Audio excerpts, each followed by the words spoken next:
Mangalagiri mini Dubai గా మారబోతుందా? మంగళగిరి రూపురేఖలు మారబోతున్నాయా? త్వరలోనే దేశంలో అతిపెద్ద గోల్డ్ హబ్ గా మంగళగిరి అభివృద్ధి చెందబోతుందా? ప్రస్తుత పరిస్థితులు చూస్తే అవుననే సంకేతాలే కనబడుతున్నాయి. దుబాయ్ ప్రపంచంలోనే అతిపెద్ద గోల్డ్ హబ్ గా ప్రసిద్ధి చెందింది.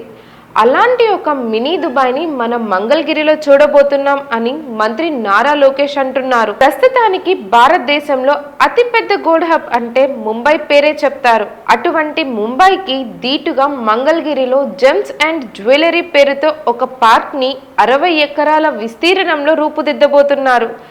ఈ జ్యువెలరీ పార్క్ వల్ల 12,000 మంది స్వర్ణకారులకు ఉపాధి కలిగే అవకాశం ఉందని వెల్లడించారు.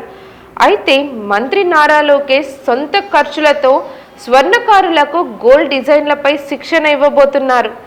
ఇప్పటికే ముంబై, కోల్కతా, కోయంబత్తూర్లతో ఇటువంటి పార్కులు ఉన్నాయి. వాటిని తలదన్నేలా మంగళగిరిని దేశంలోని అతిపెద్ద గోల్డ్ హబ్గా తయారు చేయాలని సన్నాహాలు జరుగుతున్నాయి.